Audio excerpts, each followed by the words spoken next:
Hi guys, welcome to day 21 of Lessons from My Mom's Camera. If you're new here, a little bit of background. My mom recorded herself do these challenges for a specific period of time. We are on the first cycle where she's doing a 77-day challenge of waking up early and before even checking her phone, having breakfast or coffee. She gets up, gets out of the house, and takes a beautiful walk and goes on Facebook Live and shares a quote for the day. She showed up present, unfiltered, and honest, and candid, and all of the above. Back in 2024, she passed away, and this is me getting to know my mom through the little glimmers of her everyday life. And this is me sharing it with you. So let's see what her quote for the day is. Good morning and welcome to day 21. Wow, I made it to 21 days. And there's a little backstory behind my quote for the day. Last night before going to bed, I had this beautiful quote that I wanted to share today, and I was so complacent I didn't write it down. And I woke up this morning and guess what? I couldn't remember it.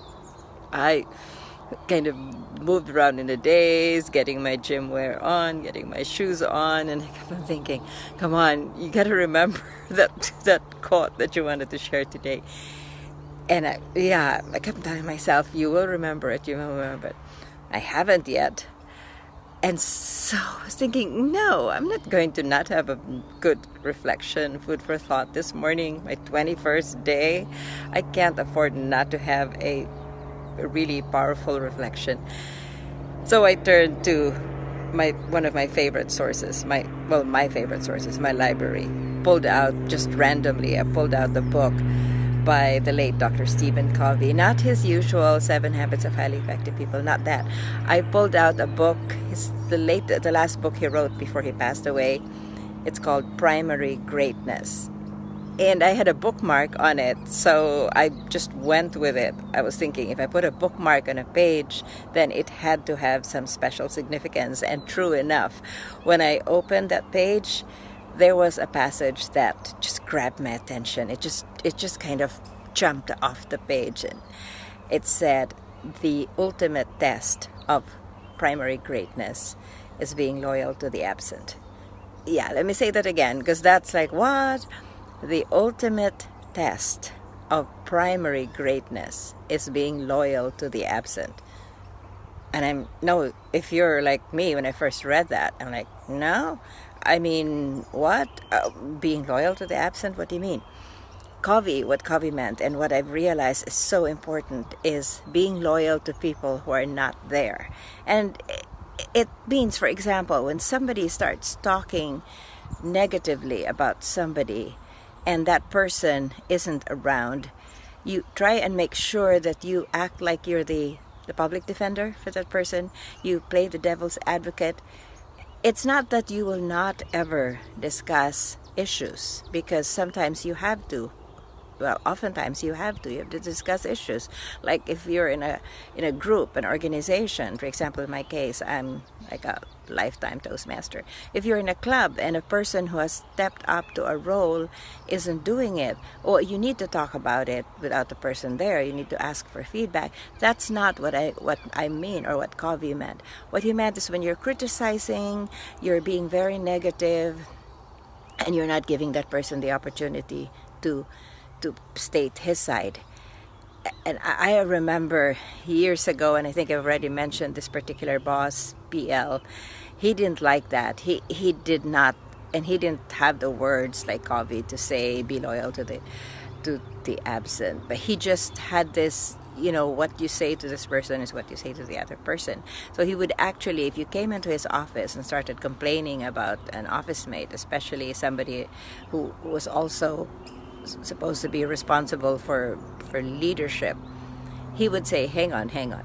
And then he would pick up the phone and call that person and say, hey, Michelle is over here and she has some issues that she wants to discuss. Can you come over? And the first time he did that, I'm like, oh.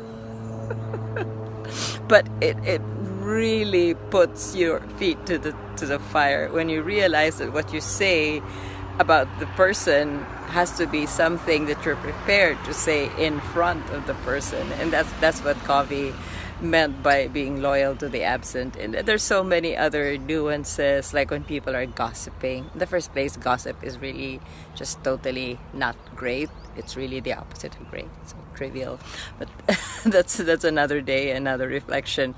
But again, think about it: loyalty to the absent. The Let me say that again: the ultimate test of primary greatness is being loyal to the absent. Give yourself some time to think about that today, maybe even for the rest of the week. Think about that. How often do you practice primary greatness? And or the corollary question, how often have you failed to practice primary greatness, if this is the ultimate test, being loyal to the absent?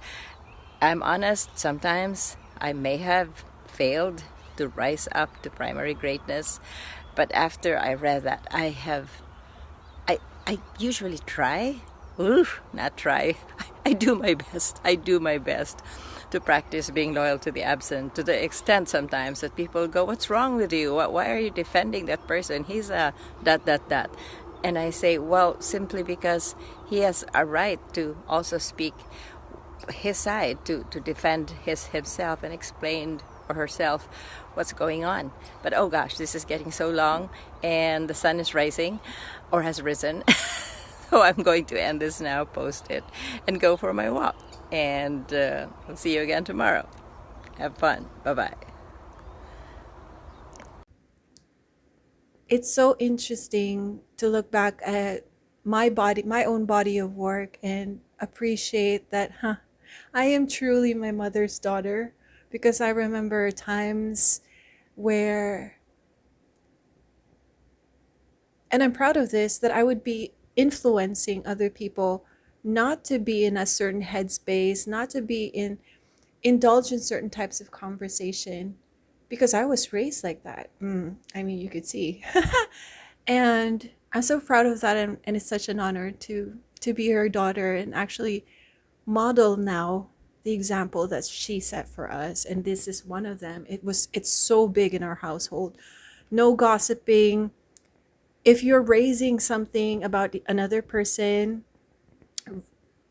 bring it up to their attention. And then another book actually that she introduced to me was Crucial Conversation. So there is an ideal way of having a dialogue or a discourse with someone. It's not just like, hey, come here, you did this, you know? So when we're talking about the ultimate test of primary greatness is being loyal to the absent, it also reminds me about being present for yourself. And I think that's the ultimate expression of presence. Most of the time we notice ourselves kind of veer into certain things that aren't aligned to our principles and values. And in those moments, the person who's actually absent is you. You might be there talking and indulging and accommodating a theme or a topic when it's actually not aligned to your values, to your principles. And in that sense, you're not being ultimately loyal to yourself. And